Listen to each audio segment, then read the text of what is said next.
Hey guys, welcome to my another hair care video.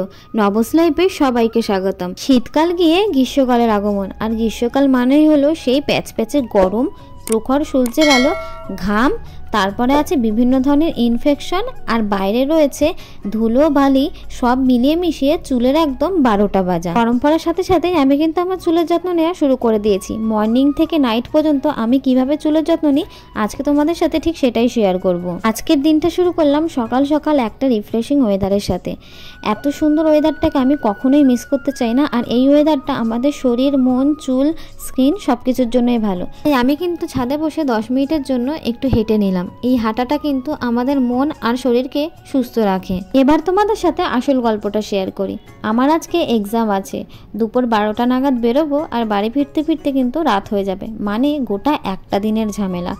দুপুর 12টা মানে তো বোঝোই, সূর্য মামা পুরো আমার মাথা সোজাসুজি, একেবারে সরাসরি আমার চুলের ওপরে সূর্যের প্রখর আলোটা এসে পড়বে। গোটা একটা দিনে আমার চুলের অবস্থা একেবারে 12টা বেজে যাবে। সূর্যের আলো আমাদের চুলকে কিন্তু প্রচণ্ড পরিমাণে ডিহাইড্রেট করে দেয়, মানে চুলের যে প্রয়োজনীয় জলটুকু, যে অয়েলটুকু, সেটাও কিন্তু শুষে নিয়ে একদম শুষ্ক শুষ্ক করে। সূর্যের আলোর হাত থেকে নিজেদের চুলকে প্রোটেক্ট করার জন্য কিন্তু একটা সান প্রোটেক্টিভ হেয়ার সিরাম অবশ্যই ব্যবহার করতে হবে। আর আমি কি হেয়ার সিরাম ব্যবহার করি আর কিভাবে আমি হেয়ার সিরামটা বাড়িতে বানাই খুব কম উপাদানের মাধ্যমে আর খুব কম সময়ের মধ্যে, সেটাই আজকে তোমাদের সাথে শেয়ার করব। এই হেয়ার সিরামটা বানানোর জন্য আমার কিন্তু দুটো উপাদান লাগবে, একটা হলো রোজ ওয়াটার আর একটা হলো অ্যালোভেরা জেল। আমার চুলটা যেহেতু বড়, তো আমি পরিমাণ মতো রোজ ওয়াটার নিয়েছি, তার মধ্যে 3 থেকে 4 ফোঁটা কিন্তু অ্যালোভেরা জেল দিয়ে দিয়েছি। তারপরে ভালো করে মিক্সড করলেই তৈরি আমার হেয়ার সিরাম। এই হেয়ার সিরামটা তোমরা একটু বেশি করেও বানাতে পারো, ফ্রিজে স্টোর করে করে কিন্তু তোমরা ইজিলি চুলে দিতে পারো। এটা প্রচণ্ড পরিমাণে ভালো চুলের জন্য, চুলকে কিন্তু প্রচণ্ড পরিমাণে হাইড্রেট রাখে। দেখো আমি এত ভালো করে মিক্সড করেছি, রোজ ওয়াটারের সাথে অ্যালোভেরা জেলটা কিন্তু বোঝাই যাচ্ছে না। হেয়ার সিরামটা তো তৈরি, তো এবার কিভাবে ব্যবহার করব সেটা তো আমাদের জানতে হবে, তাই না? তো দেখো আমি কিন্তু চুলটা প্রথমেই ভালো করে আঁচড়ে নিয়েছি, তারপরে চুলটা দুদিকে ভাগ করে নিয়েছি, তারপরে ভালো করে হাতের তালুতে মাসাজ করে নিয়ে প্রত্যেকটা চুলে কিন্তু দিয়েছি আমি। হেয়ার স্ক্যাল্প থেকে শুরু করে পুরো চুলের আগা থেকে গোড়া পর্যন্ত পুরো চুলে কিন্তু দিয়েছি। তোমরা একটা জিনিস লক্ষ্য করতে পারছো কিনা জানি না, এই হেয়ার সিরামটা দেওয়ার পরে কিন্তু আমার চুলটা একটু চকচকে করছে, মানে একটু গ্লেজ দিচ্ছে, সেই একটা না আলাদাই একটা শাইনি ভাব। জানো, এই অ্যালোভেরা জেলের মধ্যে vitamin E, vitamin A, vitamin C, তারপরে হলো ভিটামিন B7, আয়রন, সব কিছু থাকে। এই কারণে না আমাদের চুলকে ভীষণভাবে প্রোটেক্ট করে। আলো, ধুলোবালি এইগুলো কিন্তু চুলকে খুব একটা বেশি এফেক্ট করতে পারে না। সে মানে রাজগৃহের সামনে যেই সৈনিকরা থাকে না, যে রাজ্যে অ্যাটাক করতে এলেই আগে সৈনিকরা গিয়ে ঠেকাবে, ঠিক অ্যালোভেরা জেলের এই সিরামটা কিন্তু আমাদের চুলকে এরকমভাবেই প্রোটেক্ট করে। আমি কিন্তু হেয়ার সিরামটা স্ক্যাল্প থেকে শুরু করে চুলে ভালো করে ম্যাসাজ করে নিলাম। তো এখন ভালো করে গুটিয়ে রাখছি যাতে চুলের সাথে আমার হেয়ার সিরামটা ভালো করে সোপ করে। তো চলো আমি একেবারে রেডি হয়ে এসে তোমাদের সাথে গল্প করছি, আর আমি কি করে সূর্যের আলো থেকে নিজের স্কিনকে প্রোটেক্ট করি সেটাও কিন্তু তোমাদের সাথে যে শেয়ার করব। আমি কিন্তু পুরোপুরিভাবে রেডি হয়ে চলে এলাম। আজকের ড্রেস আপটা ছিল এটা, যেহেতু পরীক্ষা দিতে যাবো, একটা নর্মাল কুর্তি মনে হয় যথেষ্ট, আর সিম্পল অ্যান্ড সোবার লুকটাই জানি আমাকে বেশি ভালো লাগে। যাই হোক, নিজের প্রশংসা নিজেই করে ফেললাম। গরমের মধ্যে তো বেরোবো, চুলের সাথে সাথে স্কিনটারও তো কেয়ার করতে হবে নাকি, তার জন্য কিন্তু আমি প্রথমে একটা রোজ ওয়াটার ব্যবহার করলাম টোনার হিসেবেই। তো তোমরা অবশ্যই টোনার ব্যবহার করবে, যা কিন্তু আমাদের স্কিনকে হাইড্রেট রাখতে সাহায্য করে। টোনারটা যখন মুখে পুরোপুরিভাবে শুকিয়ে যাবে, তো তখন আমাদের একটা কিন্তু সিরাম অবশ্যই অ্যাপ্লাই করতে হবে। দেখো সিরামটা সব জায়গায় প্রয়োজন, চুলেও যেমন প্রয়োজন, স্কিনেও কিন্তু প্রয়োজন। তো আমি কিন্তু ড্যাব ড্যাব করে মুখ সহ গলা পর্যন্ত পুরো সিরামটা ভালো করে অ্যাপ্লাই করে নিয়েছি। তারপরে দেখো ময়শ্চারাইজার তো মাস্ট, শীতই হোক গরমই হোক, ময়শ্চারাইজার কিন্তু মাস্ট, যেটা আমাদের সব কিছু থেকে আমাদের স্কিনকে প্রোটেক্ট করে একদম সুন্দরভাবে। তারপরে যেটা ছাড়া আমি অসম্পূর্ণ, এটা হলো সেই যে সানস্ক্রিন। বাবা এই রোদে আমি সানস্ক্রিন ছাড়া বেরোবো, এটা আমি ভাবতেই পারি না। আমার মাঝে মাঝে মনে হয় কি যে আমি একবেলা না খেয়ে থাকলেও আমার কোনো অসুবিধা নেই, কিন্তু আমার সানস্ক্রিনকে 1 মিনিটের জন্য সঙ্গ ছাড়া করা যাবে না। দেখো হেয়ার গেল, স্কিন গেল, এবার লিপটারও তো ব্যবস্থা করতে হবে। তার জন্য কিন্তু আমি একটা সান প্রোটেক্টিভ হেয়ার লিপ বাম ব্যবহার করে নিয়েছি। আমি কিন্তু এটা নিভিয়ার ব্যবহার করেছি, তোমরা তোমাদের স্কিন টোন অনুযায়ী একটা লিপ বাম অবশ্যই ব্যবহার করে নিতে পারো। এবার তোমাদের সাথে আমি একটা জিনিস শেয়ার করি। দেখো আমি স্কিনে যেই প্রোডাক্ট ব্যবহার করেছি, তো যেহেতু আমি হাত দিয়ে ব্যবহার করেছি, আমি হাতটা কিন্তু ভালো করে ভিজে তোয়াল দিয়ে মুছে নিয়েছি। কারণ কি জানো তো, এই বিভিন্ন ধরনের প্রোডাক্টের মধ্যে বিভিন্ন ধরনের কেমিক্যাল ইউজ করে, সেগুলো কিন্তু আমাদের চুলের স্ক্যাল্পের জন্য ভীষণ ক্ষতিকারক। তা আমরা 50% না 70% মানুষ এটাই করি যে মুখে ক্রিম মাখার পরে ওই হাত দিয়ে চুল টুল বেঁধে দিয়ে চলে যায়। এর ফলে কিন্তু আমাদের চুলটা প্রচণ্ড পরিমাণে মানে রাফ হয়ে যায়, আর চুল কিন্তু উঠতে শুরু করে ওই কেমিক্যালের জন্যে।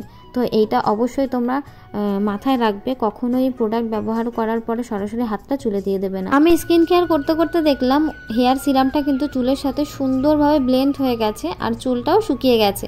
তো সেই কারণে আমি কিন্তু পুরোপুরি ভালো করে আঁচড়ে চুলটা বেঁধে নিয়েছি।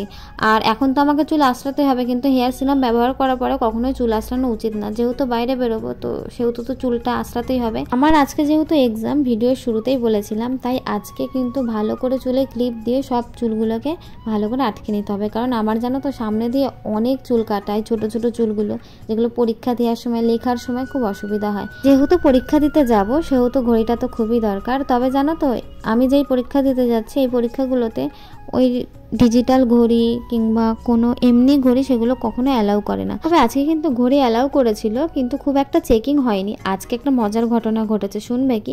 আমার ঘড়িটা যে 20 মিনিট মতো স্লো হয়ে রয়েছে সেটা আমি খেয়াল করিনি। তো পরীক্ষার সময় আমাকে যারা জিজ্ঞেস করেছে যে কটা বাজে, সবাইকে 20 মিনিট স্লো করেই বলেছি। আর পরে বেরিয়ে বলছে, এই তুমি আমাদেরকে 20 মিনিট পরে কেন বললে? আমরা তো টাইমটা ঠিক ম্যানেজ করতেই পারলাম না। আমার না কি হাসি পাচ্ছিল, লজ্জাও লাগছিল। কেন তো বাইরে এত রোদ, কোনো মতে আমি রিস্ক নিইনি, ছাতা আর জলের বোতল নিয়ে বেরিয়ে পড়েছি। ছাতা তো আমাদের সূর্যের আলোকে প্রোটেক্ট করে, আর জল কিন্তু নিয়ম করে খেতেই হবে, দিনে 3 লিটার তো অবশ্যই। দাঁড়াও তোমাদের সাথে শেয়ার করি আমার কোন কলেজটায় পরীক্ষা পড়েছিল। আমার না এই কলেজটাতে পরীক্ষা পড়েছিল। কলেজটা কিন্তু বেশ বড় ছিল আর পরিষ্কার পরিচ্ছন্ন ছিল, ওখানে সব মানুষও আছে না। তো চলো একেবারে এক্সামের পরে তোমাদের সাথে কথা বলছি। ট্যাটাডা, পরীক্ষা তো হয়ে গেছে, কিন্তু প্রচণ্ড ক্লান্ত।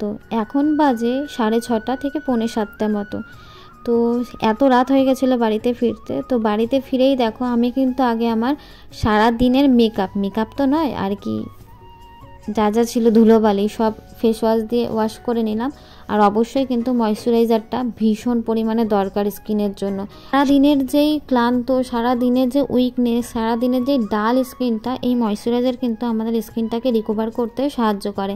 তো দেখো আমি কিন্তু রাত্রিবেলা এসেই ঠোঁটে বোরোলিন ব্যবহার করেছি। আমার মনে হয় না যে বোরোলিনের ওপরে আর কিছু আছে, বোরোলিনের বিকল্পও কিছু আছে। দেখো আমি যাই ক্রিম ব্যবহার করি না কেন, আমি কিন্তু ভিজে তোয়ালে দিয়ে অবশ্যই হাতটাকে ভালো করে মুছে নিয়ে তারপরেই কিন্তু চুলে হাত দিই। তো তোমাদের একটা জিনিস দেখাই, আমি কিন্তু চুলে সবসময় এরকম সিল্কের গার্ডারগুলো ব্যবহার করি। এর ফলে কিন্তু আমার চুল একটাও ছিঁড়ে যায় না। আর আরেকটা ভালো জিনিস দেখো, আমি কিন্তু সেই সকালবেলা বেনুনি করেছিলাম সিরামটা দেওয়ার পরে, আমার চুলটাতে দেখো কোনো রকম কোনো জট পাকায়নি। আর চুলটা যেরকমভাবে বেঁধে গেছিলাম ঠিক কিন্তু সেরকমই রয়েছে। জামার ঘষায়, তারপরে ধরো ব্যাগের ঘষায় যে চুলে যে বিশাল কিছু ক্ষতি হবে সেরকম কিন্তু কিছুই হয়নি, তোমরা ভালো করেই দেখতে পাচ্ছ। আর আমি দেখো হাত দিয়েই চুলটাকে ছাড়িয়ে ফেলেছি, মানে চুলটাতে তোমরা তো বুঝতে পারছো যে কোনো রকম তো কোনো জট পাকায়নি, বরঞ্চ চুলটা যেরকম নিয়ে গেছিলাম সেরকমই রয়েছে। তো তোমাদের একটা চুল আঁচড়ানোর প্রসেস দেখাই।